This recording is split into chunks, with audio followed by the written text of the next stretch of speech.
are ready. Okay, thank you for having me. I just want to put this on slideshow.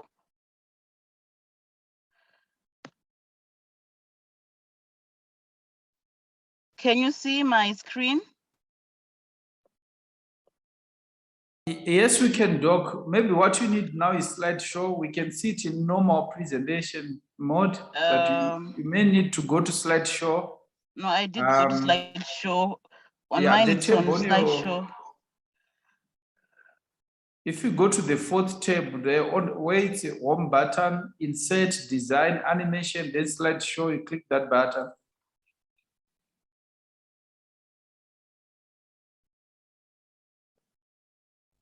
While Dr. Hlatshwayo is bringing a screen, fetal growth restriction, we have the feeling that this condition has been underdiagnosed in our setup for years.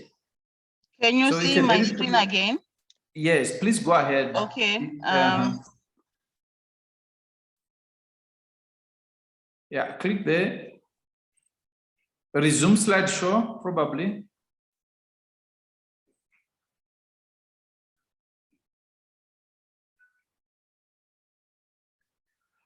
If you look on slide number 1, Dr. Hlatshwayo, on the left, the box for resume slideshow is just there. Just click that one. Or on your slide number 1, there on the far left, there is a message written resume slideshow. If you can just go there and click, it should work. Because now it's on slideshow. So can I stop to share and then read? No. Yeah.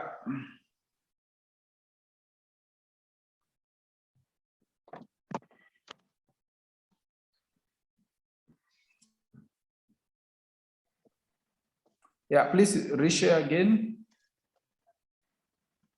Perfect. You are good to go now. It's on slideshow. It's on slideshow. Okay, thank you. Thank you for having me share the fetal growth restriction protocol that we use in the fetal medicine unit. Without much further ado, I'm just going to give an outline of my presentation.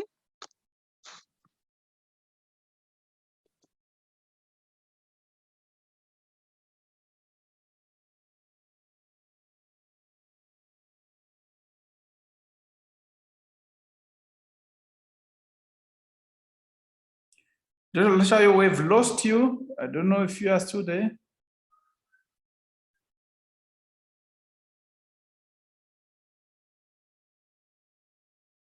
Admin team, just get hold of Dr. Hlatshwayo. Let's find out what's happening.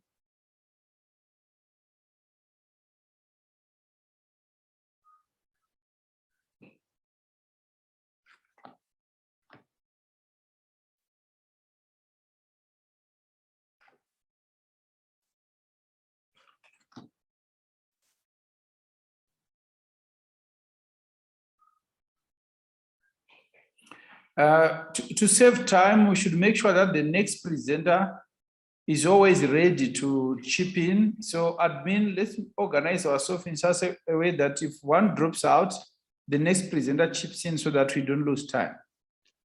Can you hear me now? Yes, you may share your slides. If you are having challenges, Dr. Hlatshwayo, you may, yeah. On the far left, it's written resume slideshow.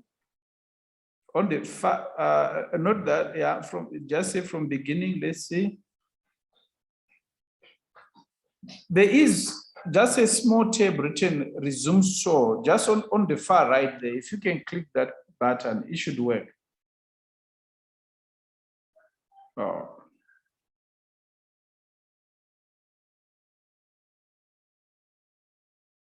If you can reshare again, please. I've reshared. Can you now see? It's not on slideshow. Probably for the sake of time, you may proceed the way you are, because slideshow is not coming up nicely. Yeah.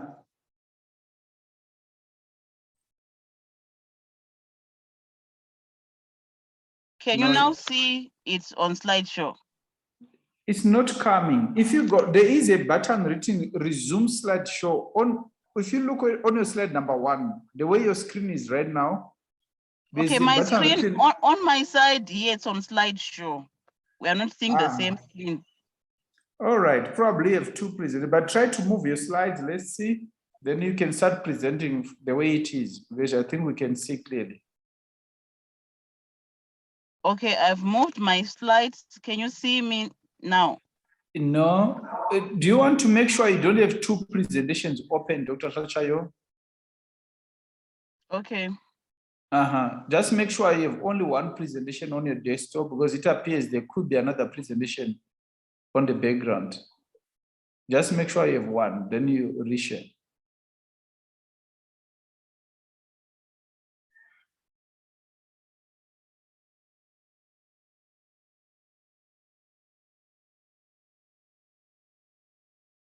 To our guests, we are sorry about the internet glitches, but we are hoping they will be fixed. Like I said earlier on, that look, we are living in the era of what we call blended learning. We have to embrace the changes of our times, which is to move to the digital platforms for meetings, for teachings. There will be challenges along the way, but we have to address them as we go, but we can't give up. So Dr. Hlatshwayo, please try again. Let's see if we can see your screen again.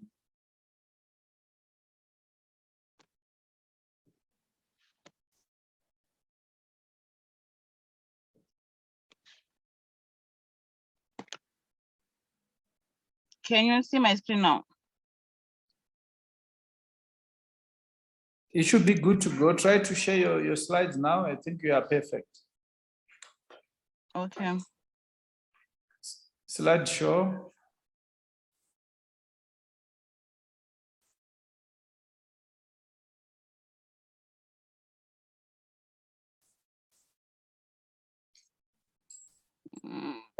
Dr. Hlatshwayo, just on the top, where is animation, then slideshow. Then the next one.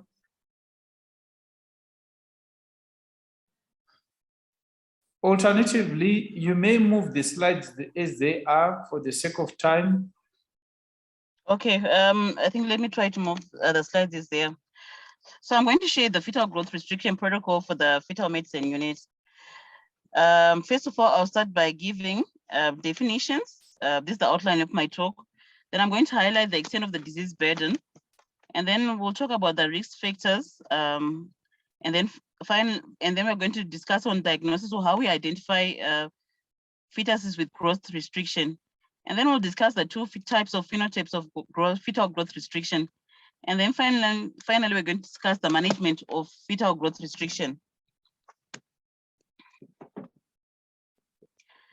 Now we say a fetus has growth restriction if they are failing to achieve their genetically predetermined growth potential.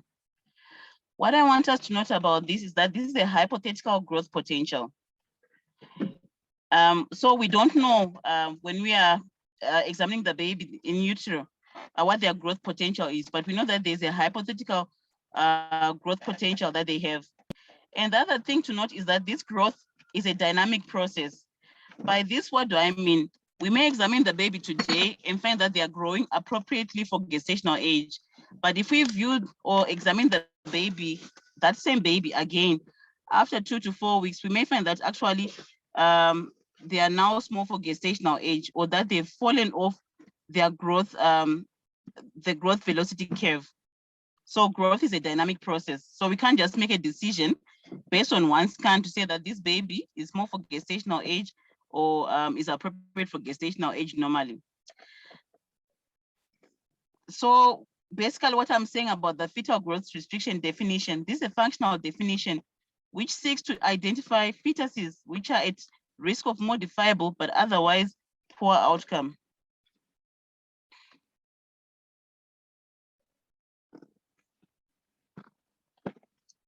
Another term which I want to define is small for gestational age. Now, when we say a fetus is small for gestational age, this is when the fetal size via biometric evaluation falls below a predetermined threshold for its gestational age.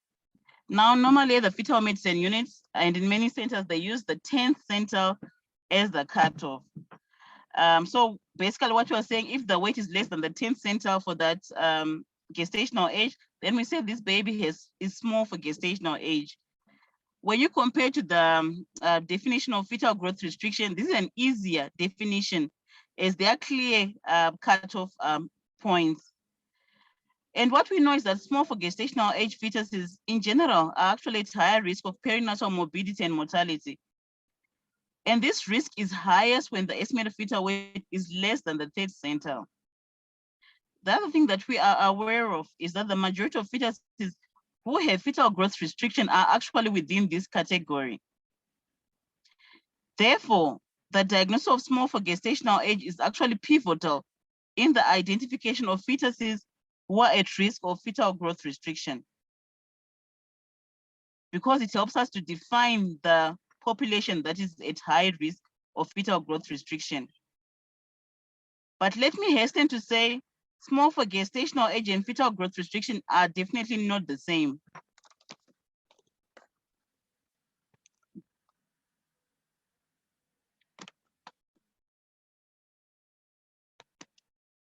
As you see here in this slides, which is describing fetal growth disorders and their diagnosis, on my left, you see that graph there, that line with those lines there.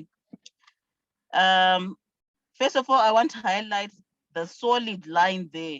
It shows babies who are for gestational age based on this graph here. These babies who are small for gestational age, they also start to fall off from their growth trajectory. And once they do this, then we say these babies are not only small for gestational age, but they are also fetal, there's also fetal growth restriction there. Then the second line that I want to highlight is this one, the lower one. This line here shows babies who are small for gestational age, but these babies do not fall off their growth trajectory. And so when they don't fall off their growth trajectory, this means that these babies most probably are normal small. And these ones, we normally say that they've constitutional smallness, and they're usually healthy, but small babies. And then when we look at this last line, dotted line here, as you can see, it is within babies who are appropriate for gestational age. But as we continue to follow up their growth of these babies, we notice that they fall off their growth trajectory. And once they do this, these babies, it means that they are also actually fit. There's also fetal growth restriction there, because basically they're failing to achieve their potential growth there, because they're falling off their growth trajectory. And so the same thing is also highlighted in this right-sided chart that we have here. It's actually a study which was done by McCowan and others, where they were showing how customized birth weight centiles predict small for gestational age pregnancies, which have with perinatal morbidity. What is of interest here is that in those babies who were small for gestational age, they actually find out there were 3 subsets. What are those 3?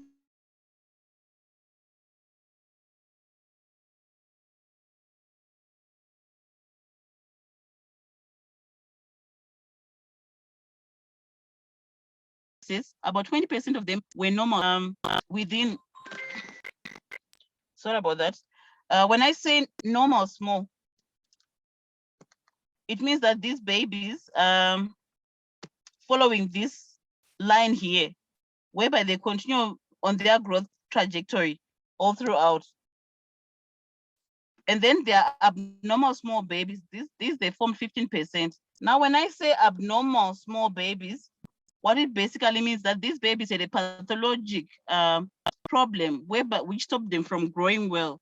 So these babies who are abnormal small, for example, have trisomies, or may have been infected by congenital infections such as cytomegalovirus, and there's nothing that we can do to improve their growth, these babies who are abnormally small. And most important, there were these babies starving small, which form 65% of those small for gestational age. Now, the important thing is that when we talk about fetal growth restriction, we want to talk about these starving small babies who are subjected to an intrauterine environment which is not friendly, and then they fail to thrive in utero.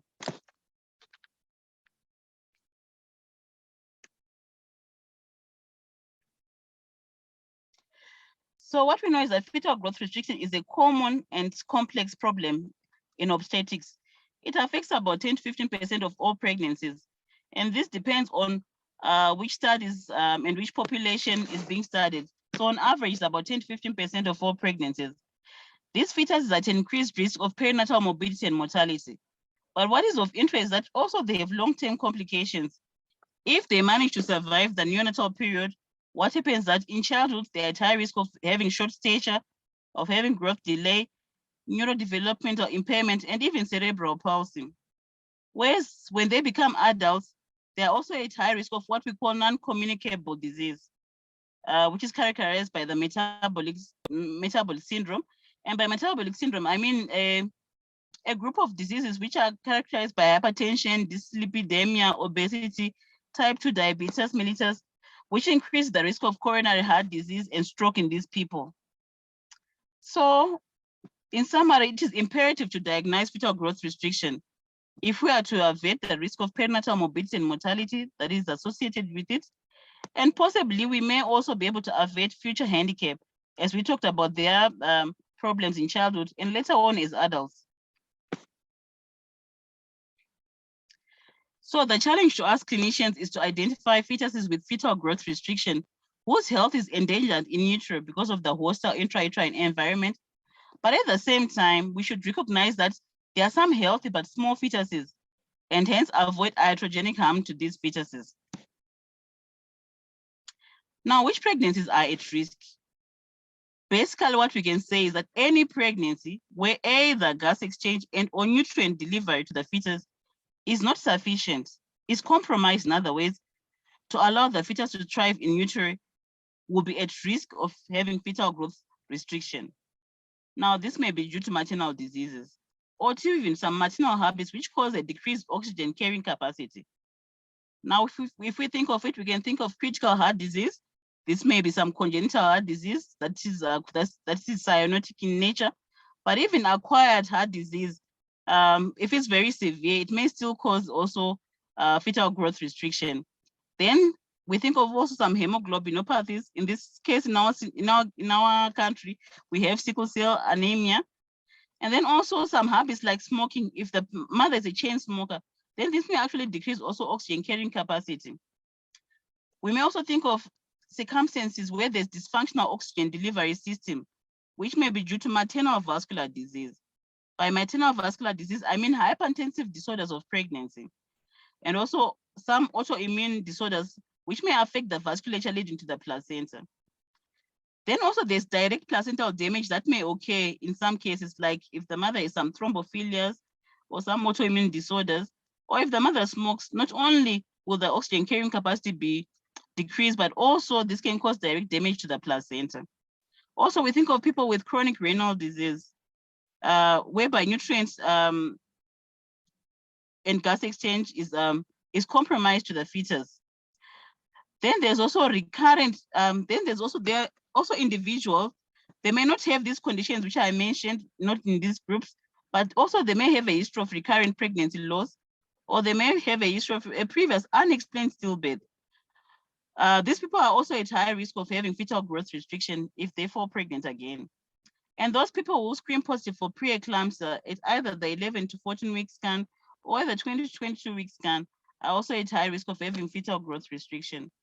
So whenever we see these patients in front of us, we should always be aware that these patients may end up having a baby with fetal growth restriction. So they need to be under close surveillance. Now, how do we diagnose fetal growth restriction? We have two basic tools that we use: fetal biometry and Doppler velocimetry. When I talk about fetal biometry, basically what I'm saying is that when we do the fetal biometry, in the end, we'll get an estimated fetal weight of the baby. And we can use this as a criteria to be able to diagnose fetal growth restriction. Whereas Doppler velocimetry, what we're basically doing is just interrogating the blood flow within different blood vessels. And from there, we see the flow, where it's going, the direction of flow, and also the characteristics of the flow. So firstly, with fetal biometry, at any given point, if the dating is correct, that's one caveat that we have to be aware of. When we have proper dates for this baby, and also we've ruled out any congenital anomalies, any trisomies, no infections with no congenital infection like cytomegalovirus. These are what we would expect to be a healthy baby, but we see that it's falling at less than the third centile for the estimated fetal weight for gestation. Then this baby fulfills the criteria of being classified as having fetal growth restriction. Usually the babies don't come in this manner. What we see is that they may actually be small for gestational age, or they may have a decrease in their fetal growth velocity, where they fall off their growth trajectory. By this, I mean babies who are, for example, in this solid line, who are falling off their growth trajectory. So in this case, we may also be able to classify them as having fetal growth restriction. Also, these ones were within the appropriate for gestational age category when you initially start scanning them, but later on, they also start to fall off their growth trajectory. These also should be classified as having fetal growth restriction, but these are a little bit more difficult to diagnose. In terms of Doppler velocimetry, we can interrogate the maternal uterine arteries.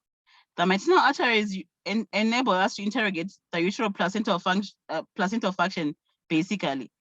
Normally in pregnancy, what should happen is that there is a physiologic transformation of the uterine arteries from high to low resistance vessels. But in preeclampsia, or in those who are going to have fetal growth restriction, what happened is that there is persistence of the high uterine artery PI, which is above the 90th centile, and this is associated with placental insufficiency. So this will help us to tell which pregnancies may be complicated by fetal growth restriction if we do it at the 11 to 14 week scan. Or usually this is for early onset fetal growth restriction, which tends to occur with early onset preeclampsia. Or if we do it at the 20 to 22 week scan, then it helps us to see pregnancy, which may later on be complicated by late onset fetal growth restriction. I will clarify a little bit later on this early and late onset fetal growth restriction. Still on Doppler velocimetry, we can also look at the uterine artery Dopplers. For the uterine artery Dopplers, placental vascular insufficiency is reflected initially by, as you can see here, a decreasing in the end diastolic flow. And as the pathology continues, then there may be an absent end diastolic flow. And as it gets even worse, then there may be a reverse end diastolic flow. This basically corresponds to a progressive decrease in the placental surface area, which is available for both gas and nutrient exchange. Whereas the middle cerebral artery and ductus venosus Doppler velocimetry can be done, but these ones now reflect the response of the fetus to the hypoxemia. Firstly, if I start with the middle cerebral artery waveform, what you see here on top is a basically normal waveform for the fetus, especially in third trimester. But in preterm babies, it may even be just you'll see here systole, and then at the end, so there might even be nothing there. This is again a normal tracing, especially in the very preterm. But if we find that the waveform has become like the bottom one, whereby the end diastolic flow has become much fuller there, it's almost like an umbilical artery Doppler there, then this shows that the baby has is suffering from fetal growth restriction.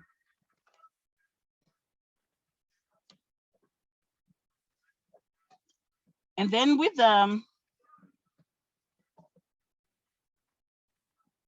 okay, when we look at the ductus venosus, also in the ductus venosus, first of all, I want to just highlight the waveform that we should normally expect from the ductus venosus. It consists of the ventricular systole and ventricular diastole there, and then yeah, there's an atrial contraction here. So all the waves should be positive, including the A wave here at any given time. But then if the A wave starts to decrease and later on becomes negative or absent, then it means that there's a problem. What basically happening in the ductus venosus is that there's a progressive dilatation of the ductus venosus isthmus in order to increase the blood flow towards the heart. And this is in an attempt to compensate for extreme oxygen deprivation. Now, this will result in initially an absent A wave and later on a reversed A wave. So here we see that the A wave has become very small there, and then here it's reversed the A wave. So these are some of the things that may actually happen as the baby continues to suffer from fetal growth restriction. So the role of Doppler velocimetry is threefold in this case.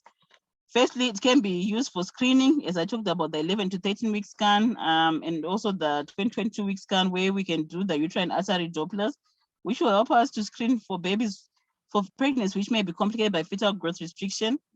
And then also we talked about diagnosis. They can also aid us in diagnosis to see that the baby is has fetal growth restriction, especially when we see babies who are appropriate for gestational age. If we do Dopplers and find that they are deranged, then this is actually another diagnostic criteria to say that these babies have fetal growth restriction. Then it also helps us in surveillance and later on management of these complicated pregnancies.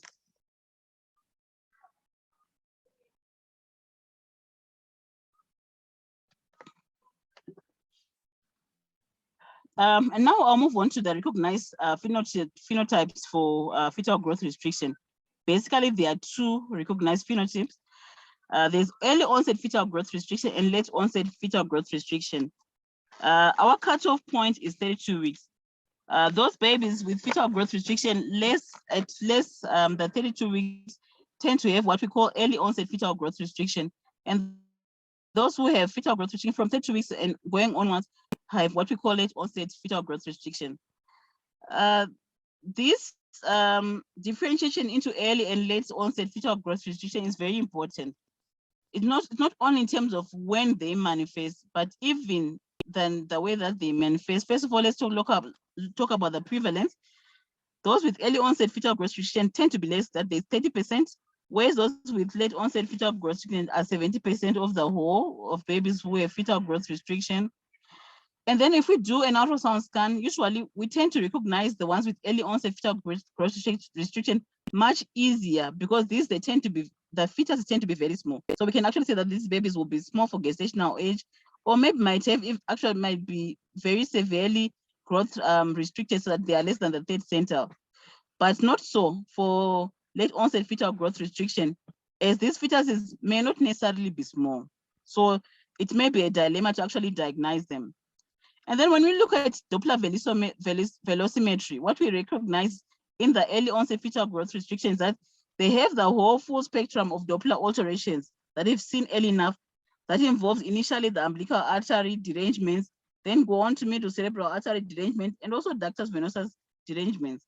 Whereas in the late onset fetal growth restriction, it may only be the cerebral blood flow that is altered by redistribution. And hence it may be difficult to recognize this, especially when we send patients outside for other scans. They tend to do only the umbilical artery Doppler. So we may think that the baby is actually healthy based on a normal umbilical artery Doppler, when actually this baby has late onset fetal growth restriction if you were to do all the Dopplers. And then also in early onset fetal growth restrictions, they tend to be hypertensive disorders of pregnancy. They tend to be more frequent. And because of this, since they tend to be more frequent, they actually help us to have a high index of suspicion when we see a patient. Once we hear that they're hypertensive, then we think they may also have a baby with fetal growth restriction. Unlike in late onset fetal growth restriction, they may actually not have any hypertensive disorders. Then also when we look at the placenta later on histopathologic examination, the placenta tends to have poor signs of poor implantation, with the spiral arteries being abnormal, and the maternal vascular resulting in maternal vascular malperfusion of these spiral arteries. But when we look at the histology of the placenta, in late onset fetal growth restriction, they tend to be less specific placental findings, mainly due to altered diffusion. And then when you look at perinatal mortality, obviously with all these things that are happening, it's going to be high in these 30% of babies with early onset fetal growth restriction, but it's lower in the late onset babies with late onset fetal growth restriction. And the main clinical challenge then in this is that when early onset fetal growth restriction is much easier to recognize, but it is more difficult to manage. Whereas late onset fetal growth restriction is much more difficult to detect, but usually the babies are bigger, and once we detect it, it's easier to manage these babies.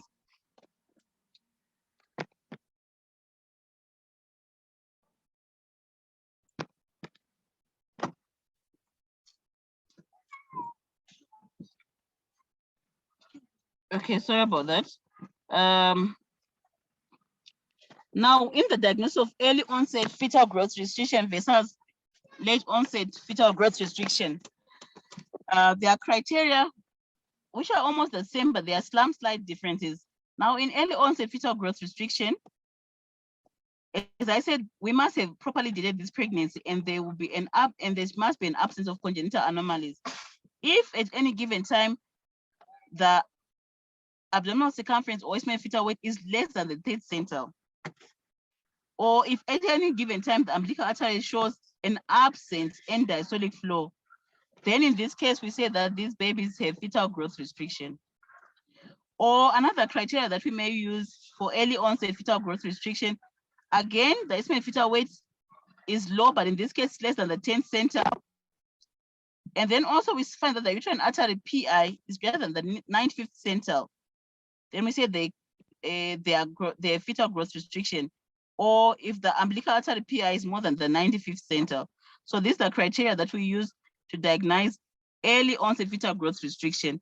Whereas in late onset fetal growth restriction, again, the estimated fetal weight may be less than the third centile. That is sufficient for us to make the diagnosis. Or we must have at least 2 out of these 3. That is, the abdominal circumference is less than the 10th centile. That is, they are fulfilling the criteria for small for gestational age. Or the estimated fetal weight or abdominal circumference actually crosses centiles more than the 2 quartiles on growth centiles. Or what we call the cerebral placental ratio is less than the 5th centile. When we talk about cerebral placental ratio, what we are basically saying is we have a ratio of the cerebrovascular Doppler PI pulsatility index for that, and then the pulsatility index of the placenta blood flow. In this case, if we compare them and they're less than the 5th centile, then in this case we can say that this baby has fetal growth restriction. Whereas also we can look at the umbilical artery PI. If it's more than on its own the 95th centile, then in this case we say that the baby who's small for gestational age actually has late onset fetal growth restriction.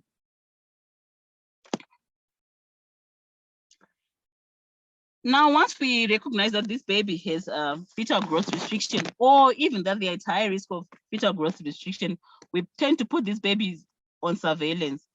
And the surveillance tools that we have are biometric assessment of the baby and Doppler studies, which we use again to diagnose the fetal growth restriction. But in addition, when these babies are under surveillance, then also they must have we must do a fetal biophysical profile for these babies, and we also might use the CTG to also monitor these babies. Ideally, we should use a computerized CTG, but in our setting, we don't have this. So these are basically slide is basically showing the surveillance tools that we have.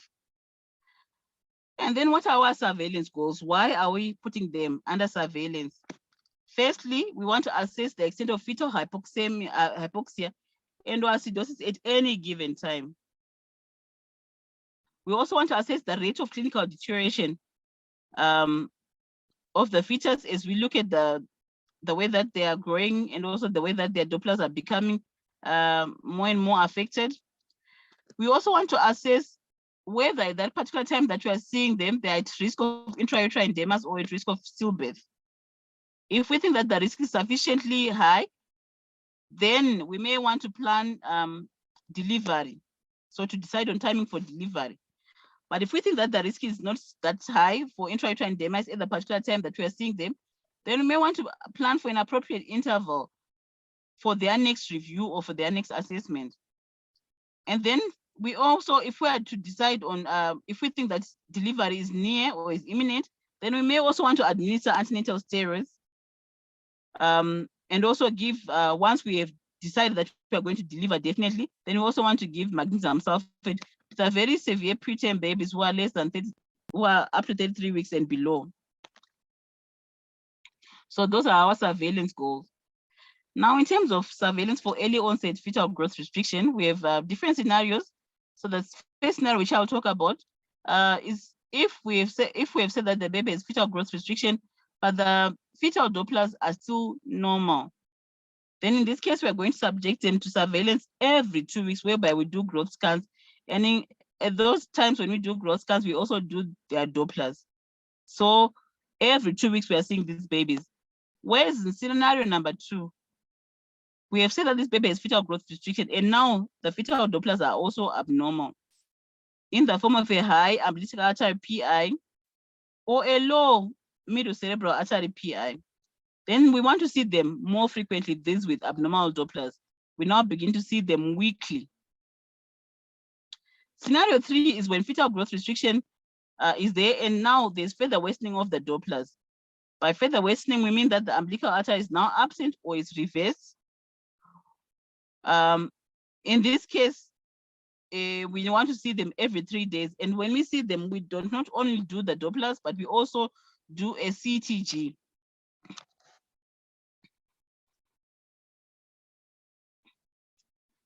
So when do we deliver? We are monitoring these babies either every 2 weeks or monitoring them after weekly, or monitoring if the situation has become dire every 3 days. Now there's a Doppler criteria that we use to be able to decide that it's time for delivery if the baby is less than 32 weeks. We use what we call the absent or reverse ductus venosus A wave. Once this ductus A wave becomes reversed or is absent, then it is time to deliver the baby. And when we want to deliver the baby, we don't dilly-dally. We should deliver the baby urgently within 24 hours. The truffle study is the one which guides us in making this decision. It showed that evidence that timing of delivery based on ductus venosus plus, in this case, they had computerized CTG, improves long-term neurodevelopmental outcome in the surviving infants.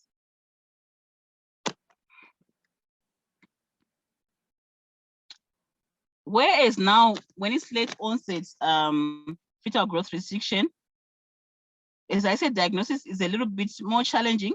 You may have an abnormal uterine artery Doppler, but you find that the umbilical artery Dopplers may actually be normal or mildly abnormal.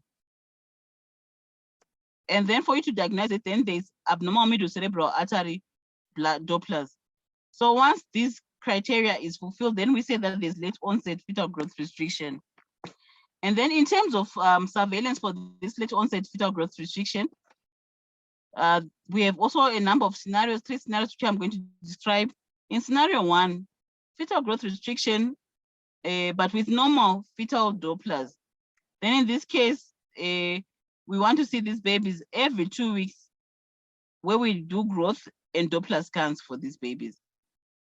Scenario 2, now there's also elevated umbilical artery Doppler PI. Then we see them weekly for these Dopplers, but in this case, we also do the biophysical profile and score them. In scenario 3, where there's now very low MCA PI, or the cerebral placental ratio is now low, then in this case, we want to see them every 2 to 3 times per week, and where we do Dopplers and also biophysical profile score. When then do we deliver these babies? In this case, the decision to delivery, when the babies are more than 32 weeks or they've late onset fetal growth restriction, is guided by these abnormal Doppler. If the umbilical Doppler PI is greater than 95%, and the middle cerebral artery PI is less than 5%, and the baby is at term, immediately term at 37 weeks, then we must deliver. If there's fetal growth restriction, but the fetal Dopplers have remained normal, then in this case, we want to deliver between 30 and 39 weeks, and not more than 39 weeks. We don't continue waiting once we have said that this baby is a late onset fetal growth restriction.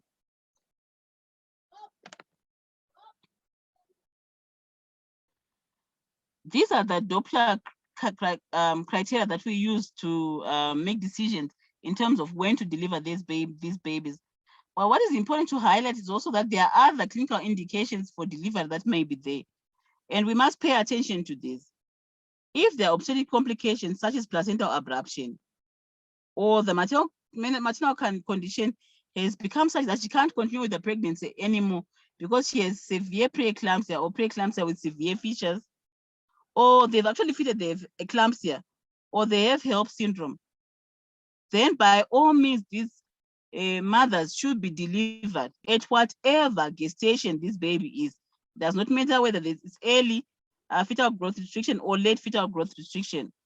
Why it's important for me, and why I think this slide is important, is because we often realize that our juniors, they keep patients in the ward saying that this patient came on Friday, but the fetal medicine unit is closed. So they wait for a scan, and then yet this patient came with preeclampsia with severe features, or they'd even fitted. So this is very important that besides the ultrasound scan criteria for when to deliver, there are also other clinical indications which we should pay attention to. Thank you.